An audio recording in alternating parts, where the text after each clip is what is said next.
गुरुदेव के आशीर्वाद से प्राचीन मंत्रों की इस श्रृंखला में एक बार फिर आप सभी का स्वागत है। बड़ा ही पावन पर्व है, बड़ा ही निर्मल पर्व है, यानी कि कृष्ण जन्माष्टमी।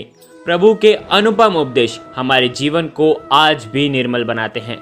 आइए जानते हैं इस वीडियो में श्री कृष्ण जन्माष्टमी से पहले घर में हमें ऐसी कौन सी वस्तु लेकर के आनी है जिससे हमारा सोया भाग्य भी जग जाता है। यह त्योहार नीले और काले रंग के मनमोहक भगवान श्री कृष्ण के जन्मोत्सव की खुशी में मनाया जाता है। कृष्ण जन्माष्टमी भगवान श्री कृष्ण का जन्मोत्सव है, जिसे हर साल भाद्रपद मास के कृष्ण पक्ष की अष्टमी तिथि को मनाया जाता है। इस साल कृष्ण जन्माष्टमी 30 अगस्त को मनाई जाएगी। धार्मिक मान्यता है कि भगवान श्री कृष्ण का जन्म इसी तिथि को रोहिणी नक्षत्र और वृष लगन में हुआ था। खासकर मंदिरों और घरों में लोग बाल गोपाल के जन्मोत्सव का आयोजन करते हैं। बाल गोपाल के लिए पालकी सजाई जाती है, उनका श्रृंगार किया जाता है। हमारे प्रभु के कितने अद्भुत उपदेश हैं जो आज भी हमारे जीवन को जीने के लिए सहायक हैं। भगवान विष्णु के 8वें अवतार भगवान कृष्ण ने कंस के कारागृह में देवकी की 8वीं संतान के रूप में जन्म लिया था। साल 2021 में जन्माष्टमी का त्यौहार 30 अगस्त को मनाया जाएगा। अष्टमी तिथि 29 अगस्त को रात में 11:25 पर शुरू होगी और 31 अगस्त की रात में 1:59 पर समाप्त हो जाएगी। रोहिणी नक्षत्र 30 अगस्त को सुबह 6:39 पर प्रारंभ होगा, जो कि 31 अगस्त को सुबह 9:44 पर समाप्त होगा। पूजा का समय 30 अगस्त की रात 11:59 से 12:44 तक रहेगा। पूजा के समय की कुल अवधि 45 मिनट की है। भगवान श्री कृष्ण का जो अवतार हुआ था केवल अत्याचारी कंस के वध तक सीमित नहीं था। कंस वध के अलावा श्री कृष्ण ने कुरुक्षेत्र में महाभारत के युद्ध में भी काफी महत्वपूर्ण भूमिका निभाई थी, जो आज भी हमें जीवन में कई उपदेश देती हैं। श्री कृष्ण जन्माष्टमी के दिन भगवान श्री कृष्ण के मंदिरों को फूलों से सजाया जाता है। दही हांडी जैसे कार्यक्रम किए जाते हैं। मान्यता है कि जन्माष्टमी के दिन भगवान श्री कृष्ण का पूजन करने से और व्रत करने से भगवान श्री कृष्ण की कृपा से सभी संकट और कष्टों से छुटकारा मिल जाता है। आज के इस वीडियो में हम आपको कुछ ऐसी चीज़ों के बारे में बताने जा रहे हैं जिन्हें जन्माष्टमी से पहले अपने घर पर अवश्य ही आपको लेकर के आनी चाहिए। अगर इन चीज़ों में से कोई भी एक चीज़ अगर आपको जन्माष्टमी से पहले अगर आप घर में लेकर के आ जाते हैं, जन्माष्टमी के दिन ही घर में लेकर के आ जाते हैं, तो श्री कृष्ण की अद्भुत कृपा आपके जीवन में आपको मिलती है और आपकी हर मनोकामना परिपूर्ण होती है। ध्यान रखिए, किस्मत बदलते देर नहीं लगेगी, दुर्भाग्य सौभाग्य में बदल जाएगा। शास्त्रों की गणनाओं के अनुसार इस साल श्री कृष्ण जन्माष्टमी पर 6 तत्वों के विशेष सहयोग का निर्माण हो रहा है, जो बहुत ही दुर्लभ माना जा रहा है। इस बार जन्माष्टमी पर भाद्र कृष्ण पक्ष, रोहिणी नक्षत्र, अर्धरात्रिकालीन अष्टमी तिथि, वृष राशि में चंद्रमा और सोमवार का होना बेहद अद्भुत सहयोग बना रहा है। ऐसा अद्भुत सहयोग पूरे 101 साल बाद बनेगा। श्री कृष्ण जन्माष्टमी पर बन रहे इस दुर्लभ सहयोग में व्रत करने का, पूजा करने का विशेष महत्व होता है। धार्मिक मान्यता ये है कि इस अद्भुत सहयोग में पूजा करने पर भक्तों की सभी मनोकामना परिपूर्ण होती है और साथ ही साथ भक्तों को भगवत कृपा प्राप्त होती है। भगवान श्री कृष्ण का नाम जब भी आता है तो हमारे मन में भगवान का बाल स्वरूप और युवा अवस्था की सुंदर छवि उभर कर आती है। मस्तक पर शोभायमान मोर पंख और उनके अधरों पर बांसुरी, मानो भगवान साक्षात रूप में हमें दर्शन दे रहे हैं। जन्माष्टमी की पूजा में भगवान का श्रृंगार भी अहम माना जाता है। मोर पंख और बांसुरी सहित 8 वस्तुएं ऐसी हैं जिन्हें भगवान कृष्ण की पूजा में शामिल करने से वे बहुत प्रसन्न होते हैं और आपकी सारी मनोकामना परिपूर्ण करते हैं। 8 ऐसी दिव्य चीज जो आपको आज के दिन घर पे लेकर के आनी है। आपके पास 30 तारीख का समय है, आप 30 तारीख को भी घर पे लेकर के आ सकते हैं। 8 चीजें हम आपको इस वीडियो के अंदर बताने वाले हैं। आप 8 में से कोई सी भी एक चीज भी अगर आप आपके घर में लेकर के आ जाते हैं तो अति उत्तम रहता है, और यदि आप 8 चीज लेकर के आ जाते हैं तो बहुत ही अच्छी बात है। कहा जाता है कि राधा रानी के महल में बहुत सारे मोर हुआ करते थे। जब वह भगवान श्री कृष्ण के बांसुरी की धुन पर नृत्य किया करती थी तो उनके साथ वे मोर भी नाचते थे। एक दिन किसी मोर का पंख नृत्य करते समय जमीन पर गिर गया, जिसे भगवान श्री कृष्ण ने तुरंत उठाकर उनके मस्तक पर सजा लिया। भगवान कृष्ण के सर पर स्थित मोर पंख राधा रानी के प्रेम की निशानी मानी जाती है। इसलिए भगवान श्री कृष्ण के जन्मोत्सव की पूजा में मोर पंख से उनकी हवा आपको करनी चाहिए। शास्त्रों में इसका बेहद महत्व बताया गया है। एक कथा के अनुसार देवी राधा हर दिन मोर मुकुटी मंदिर के पास मोरों को दान देने जाती थी।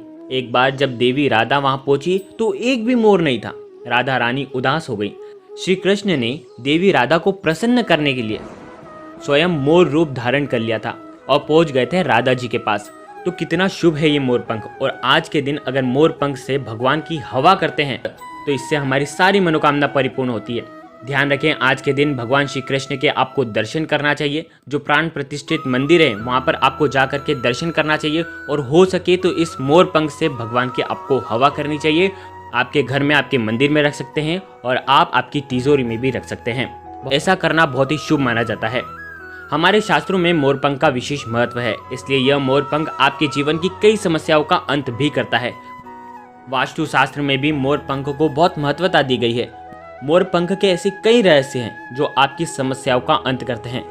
जैसे आपके जीवन में भी अगर काल्प सर्प योग है, ध्यान रखें भगवान श्री कृष्ण की कुंडली में भी काल्प सर्प योग था, इसलिए वह सदैव अपने मुकुट पर मोर का पंख धारण करते थे। मोर और सर्प दोनों शत्रु हैं, ध्यान रखें, इसलिए मस्तक पर मोर मुकुट धारण करने से काल्प सर्प योग का दोष कम हो जाता है। मोर मुकुट पहनाने से काल्प सर्प का प्रभाव भी दूर होता है। तो ध्यान रखें, आपको ऐसा मुकुट लेकर के आना है जिसमें मोर पंख है और भगवान को अर्पण करना है। और आप आपके घर के मंदिर में भी ये मुकुट रख सकते हैं। अगर आप भगवान श्री कृष्ण की पूजा नहीं भी करते हैं तो भी आप ये मुकुट लेकर के आएं और आप आपके घर के मंदिर में रखें। भगवान राम की पहचान है धनुष और भगवान श्री कृष्ण की पहचान है बांसुरी। भगवान श्री कृष्ण जब बांसुरी बजाते थे तब मधुर धुन सुनकर गोपियां उनकी ओर खींची चली आती थी।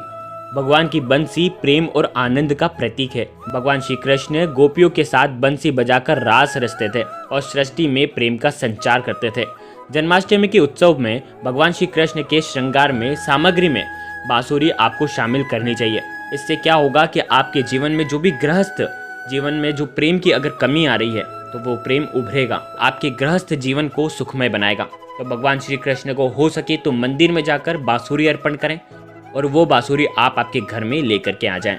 बाल गोपाल को जन्माष्टमी पर झूला झुलाने की परंपरा चली आ रही है। यह ठीक उसी प्रकार से है जैसे बच्चे के जन्म के बाद उसे पालने में झूला झुलाने से जो आनंद की प्राप्ति होती है, उसी प्रकार से भक्तजन अपने प्रभु के बाल स्वरूप को पालने में झुलाकर भक्तों के परम सुख को प्राप्त करते हैं। आज के दिन आपको भगवान श्री कृष्ण को झूला या पालना भेंट करना चाहिए। इससे प्रेम और आनंद की प्राप्ति होती है। ध्यान रखें, आज के दिन हो सके तो मंदिर में जाकर के आप भगवान को झूला झुलाएं। इससे आपके जीवन में आ रहे जितने भी कष्ट हैं वो सब दूर हो जाते हैं। जन्माष्टमी के वक्त भगवान के बाल स्वरूप को पंचामृत से स्नान कराना चाहिए। उसके बाद पीले रंग के आपको नए वस्त्र भगवान को पहनाना चाहिए। अगर पंचामृत से स्नान नहीं करा सकते हैं तो आप गंगा जल से भी आप स्नान करा सकते हैं। अगर गंगा जल भी नहीं है तो आप शुद्ध जल से भी भगवान को स्नान करा सकते हैं। भगवान को पीताम्बरी वस्त्र अति प्रिय है। यह प्रेम और वैराग्य का प्रतीक है। तो ध्यान रखें, आप ऐसे वस्त्र भगवान को अर्पण करें ताकि समस्याओं का आपके जीवन से अंत हो जाए। भगवान कृष्ण का निवास गोलोक माना जाता है। गाय भगवान के सहचर हैं। भगवान श्री कृष्ण के साथ पूजा में बछड़े के साथ गाय की भी आपको पूजा करनी चाहिए। इसे सुख समृद्धि दायक माना जाता है। पुराणों में गायों को धर्म का प्रतीक भी माना जाता है। भगवान धर्म रूपी गो के रक्षक हैं। तो ध्यान रखें, आज के दिन आपको गौ माता को कुछ ना कुछ चीज़ें आपको खिलानी चाहिए जिससे भगवान की उत्कृष्ट कृपा आपको मिले। ध्यान रखें, ये सबसे उत्तम उपाय है और बहुत सरल उपाय है। आज के दिन आपको गौ माता को कुछ ना कुछ, आप जो भी आपकी श्रद्धा है, आपको खिलाना चाहिए। चारा खिलाएं, रोटी खिलाएं, गुड़ खिलाएं, बहुत ही अति उत्तम और शुभ माना जाता है। भगवान कृष्ण ने महाभारत के युद्ध के दौरान अपने प्रिय सखा और पांडवों में श्रेष्ठ अर्जुन को गीता का उपदेश दिया था। गीता हमें संसार को देखने का मार्ग बतलाती है। इसे भगवान श्री कृष्ण की वाणी कहते हैं। साक्षात प्रभु के वचन जिसमें समाये हैं वो गीता है, जो मनुष्य को मुक्ति का मार्ग दिखलाता है, कर्म पथ पर चलना और ज्ञान देती है। इसलिए भगवान की पूजा में गीता की पोथी जरूर रखना चाहिए और रात में जागरण करते हुए गीता का पाठ भी आज के दिन सर्वश्रेष्ठ माना गया है, आपको करना चाहिए। ये 8 चीज़ें आपको जन्माष्टमी के दिन करनी है। जन्माष्टमी के पहले भी आप ये चीज़ लेकर के आ सकते हैं और जन्माष्टमी की पूजा के दौरान आप ये चीज़ रख सकते हैं। इससे आपके जीवन में कई समस्या जो दुर्भाग्य है वो सौभाग्य में बदल जाएगा। बहुत ही उत्तम और पावन और पवित्र ये उपाय हैं। आपको भगवान के जन्म के दिन ये करना है। गुरुदेव के आशीर्वाद से प्राचीन मंत्र यंत्र और उपाय आपको प्रभावना के रूप में दिए जा रहे हैं। आपके अपने इस चैनल को लाइक करें, शेयर करें, सब्सक्राइब करें और बेल आइकन को ज़रूर प्रेस करें। जय श्री कृष्ण, जय गुरुदेव, प्रणाम।